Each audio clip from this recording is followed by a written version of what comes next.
Welcome back to another lazy lesson, and in today's discussion we shall discuss about the revised definition of micro, small and medium enterprises.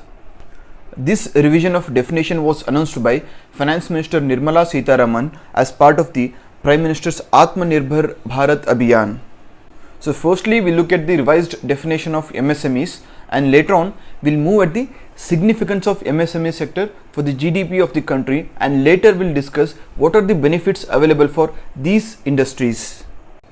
But before that, let us have a quick look at the Atmanirbhar Bharat Abhiyan announced by Prime Minister Narendra Modi. Here, Atmanirbhar means self-reliance.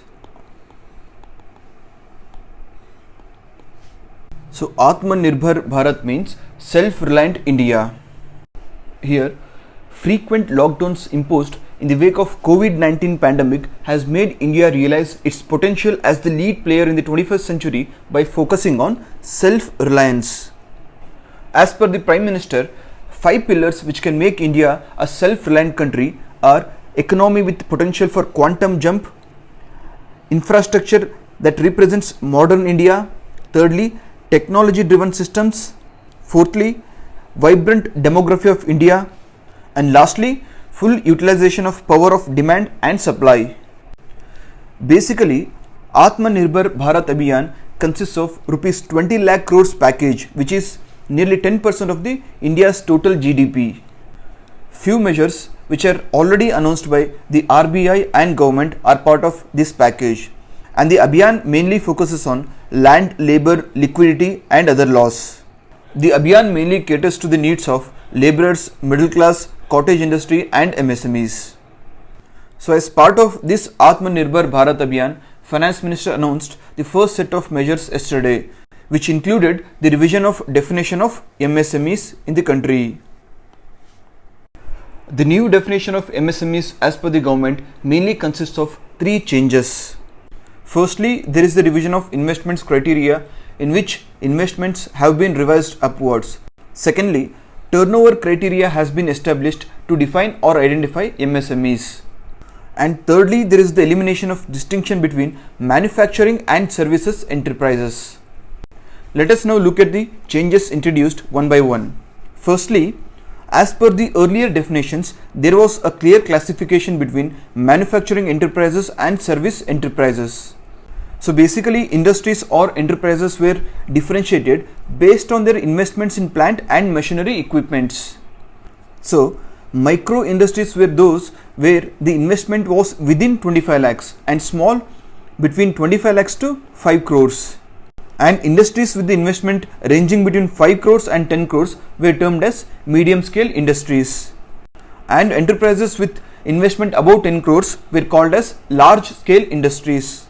This was the definition for manufacturing enterprises, but for services enterprises it was different. This division was made mainly because the government thought that service enterprises needed much lesser investments when compared to manufacturing enterprises. So an enterprise with investment less than 10 lakhs was called as micro service enterprise, and investment between 10 lakh to 2 crores were termed as small scale service enterprises. And if the investment was between 2 crores to 5 crores, then those industries were called as medium scale service enterprises. And lastly, any investment above 5 crores were termed as large scale service enterprises. This was the earlier and existing definition.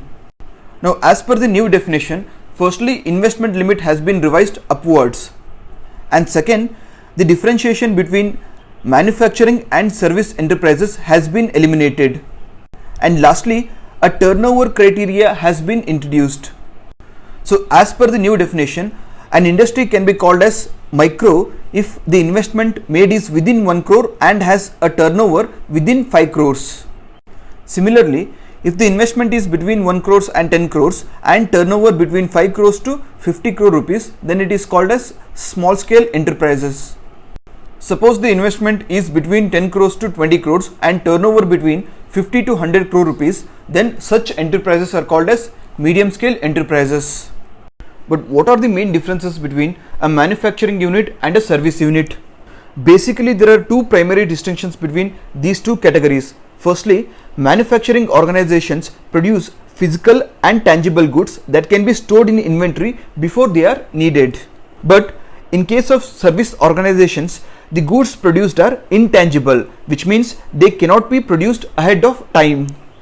And secondly, in manufacturing enterprises, most customers have no direct contact with the operation or the producers of a good. Basically, here customers can come in direct contact only with retailers and distributors. For example, let's say you are buying a car. Basically, you are never coming in direct contact with the automobile factory which is producing that car. So, when you are buying a car, you are buying it from the dealership and not the automobile factory. In contrast, in service enterprises, the customers are typically present during the creation of that particular service. Hospitals, colleges, theatres and barber shops are all examples of service organizations. Now, despite these differences, the government has now decided to eliminate the difference in the definition of these two particular kinds.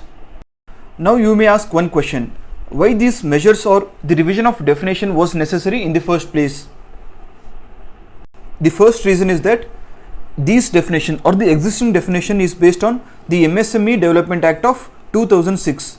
So, it's been more than 15 years and a lot has changed. Hence, this revision was necessary both in terms of investment and the consideration of turnover. And secondly, we can safely say that because of their significance and huge potential, the government was always in favor of MSMEs.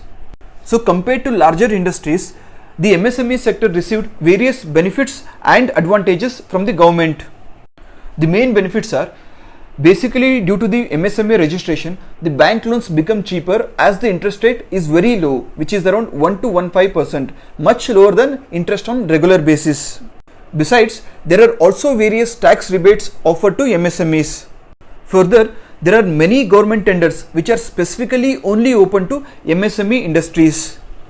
And besides, they get easy access to the credit. So these enhanced benefits are not available for larger industries. Hence, companies, despite their huge potential, wanted to remain within this bracket. Hence, to remove this fear, the government has increased the bracket of MSME definition. So now more and more potential players can come under this bracket and still avail benefits. The next question we now have is, why do we want to protect the MSME sector, or what is the significance of MSME industries? Firstly, it is in terms of the employment.